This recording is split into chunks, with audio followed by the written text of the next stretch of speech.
Hello दोस्तों, मेरा नाम अमन है और मेरी उम्र 21 वर्ष है। जब मैं 10th में पढ़ाई कर रहा था, उसी समय मुझे पहला प्यार का एहसास हुआ था, जिसका नाम राधिका है। राधिका हर दिन मेरे घर के रास्ते से होकर गुजरती थी। सरस्वती पूजा का दिन था और राधिका पीली साड़ी पहनकर पूजा करने आई थी। उस दिन मैं लेट से स्कूल गया था।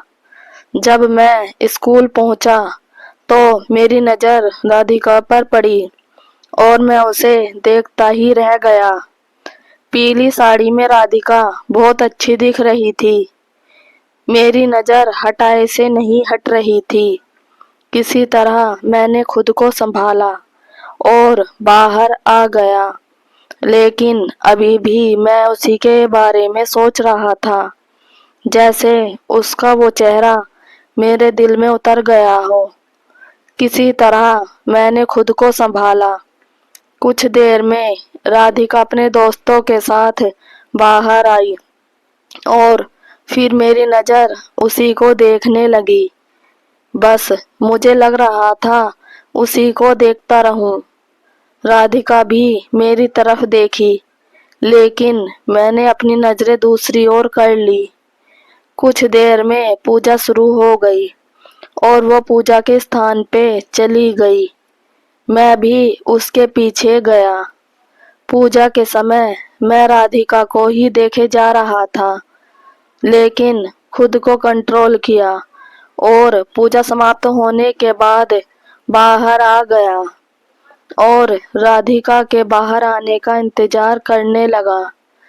राधिका कुछ देर में अपने दोस्तों के साथ बाहर आई और मेरे सामने से होकर गुजरी। मैं तब भी उसे देख रहा था। कुछ देर बाद सब घर जाने लगे और राधिका भी घर जाने लगी और मैं भी उसके पीछे जाने लगा। पूरे रास्ते मैं उसे देखता गया। कुछ देर में मेरा घर आ गया और मैं अपने घर चला गया और वो अपने घर की ओर चली गई। उस दिन पूरी रात मैं उसके बारे में सोचता रहा और पूरी रात मुझे नींद नहीं आई। अगले दिन हमारे स्कूल में मूर्ति विसर्जन थी।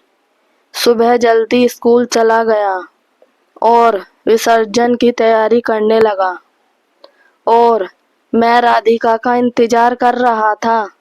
उस दिन राधिका लगभग 2 घंटे बाद स्कूल आई।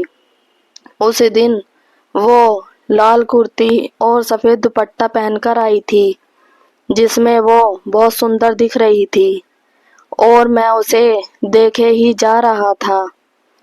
मेरे कुछ दोस्तों ने मुझे राधिका को देखते हुए पकड़ लिया और बोलने लगे, जा भाई, बात कर ले, उसे देखने से कुछ नहीं होने वाला।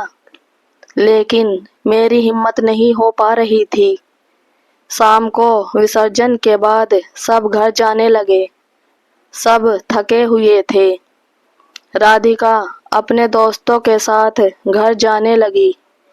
मैं भी जाने लगा। सबसे दूर हम दोनों का ही घर था। कुछ देर बाद सब लोग अपने घर चले जाते हैं और हम दोनों आगे पीछे घर जाने लगते हैं। मैं राधिका को देखते ही जा रहा था। वो थकी हुई लग रही थी। मैं हिम्मत जुटा के उसके पास गया और पूछा, राधिका, तुम ठीक हो? और वो मेरी तरफ देखी और बोली, हाँ, मैं ठीक हूँ, बस थोड़ा थक गई हूँ। फिर वो मुझे भी पूछी, तुमने भी आज बहुत काम किया है, तो तुम ठीक हो ना? तो मैं भी मुस्कुराते हुए बोला, मैं बिल्कुल ठीक हूँ। फिर मैंने पूछा, तुम कब देखी मुझे? वो बोली, जब तुम काम कर रहे थे तब मैं देखी थी। और वो हंसने लगी। फिर मैंने उससे कहा, कल तुम बहुत अच्छी लग रही थी। तो वो बोली, क्यों, आज मैं अच्छी नहीं लग रही हूँ क्या? मैं चौंक गया और बोला, ऐसा कुछ नहीं है, तुम आज भी बहुत अच्छी लग रही हो। लेकिन कल पीली साड़ी पहनकर आई थी तो और भी अच्छी लग रही थी। ये सुनकर राधिका हंसने लगी और मैं भी। पूरे रास्ते हम लोग बात करते जा रहे थे। राधिका ज्यादा थकी हुई लग रही थी। मुझे लग रहा था उसका हाथ थाम लूं। कुछ देर में मेरा घर आ गया और मैंने राधिका से पूछा, मैं तुम्हें घर तक छोड़ दूं?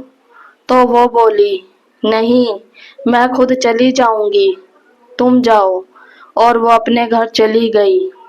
अगले दिन स्कूल जाना था तो कुछ देर पहले से मैं स्कूल जाने के लिए तैयार हो गया और राधिका का इंतजार करने लगा। मैंने उसे दूर से ही आते हुए देख लिया और धीरे धीरे जाने लगा। वो पास आई और बोली, स्कूल नहीं जाना है क्या, जो इतने धीरे धीरे जा रहे हो, या किसी का इंतजार कर रहे हो? तो मैंने मुस्कुराते हुए कहा, ऐसा कुछ नहीं है, और बात करते हुए साथ जाने लगे।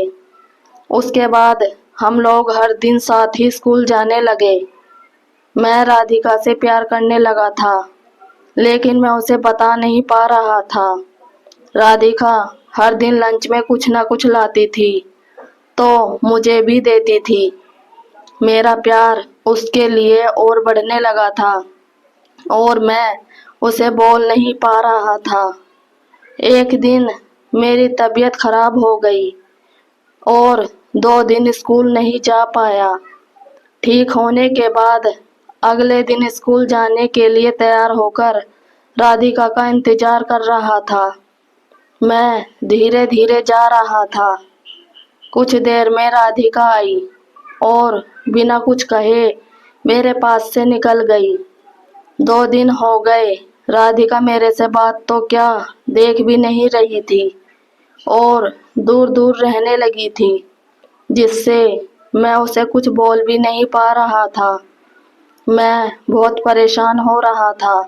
जब लंच के सभी लोग बाहर चले गए और मैं वहीं बैठा रहा, कुछ देर में राधिका वापस आई और बोली, लंच नहीं करना है क्या? मैं जोर से गुस्सा करते हुए बोला, तुम्हें क्या मैं लंच करूं या ना करूं? ये सुनते ही वो जोर जोर से रोने लगी। उसके रोने से मुझे बहुत बुरा लगा और मैं उसे चुप कराने लगा। फिर भी वो रोती हुई रही। फिर मेरा हाथ पकड़ ली और बोलने लगी, तुम 2 दिन से स्कूल क्यों नहीं आए? तुम्हें पता है मैं कितना परेशान हो रही थी?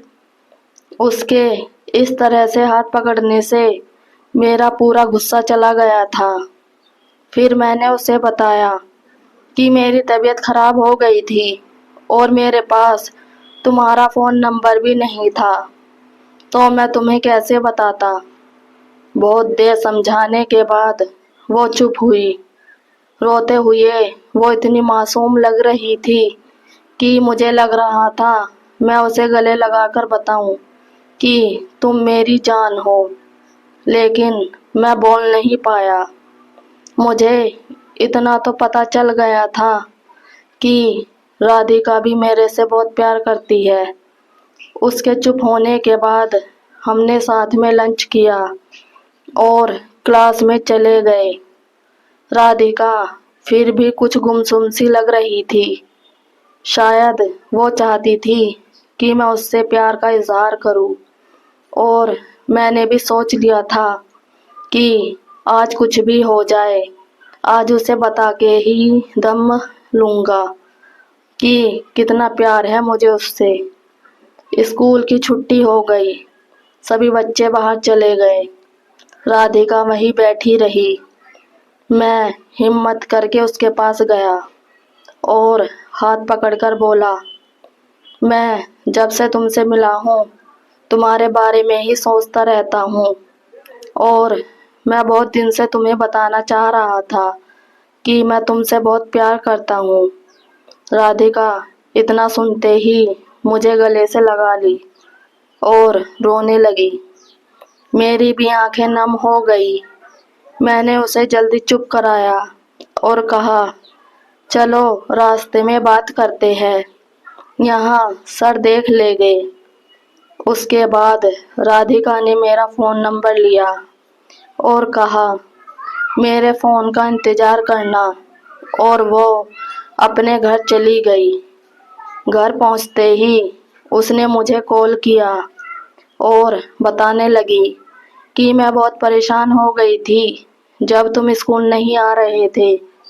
फिर उसने बताया कि जब तुम सरस्वती पूजा के दिन मेरे साथ आ रहे थे तो मुझे बहुत अच्छा लग रहा था। मैं उसी दिन से तुम्हें देखने लगी थी। उसके बाद हमारी बात हर दिन होने लगी थी। अगर आपको हमारी स्टोरी अच्छी लगी हो तो प्लीज़ लाइक, कमेंट और सब्सक्राइब ज़रूर कीजिएगा। Thank you.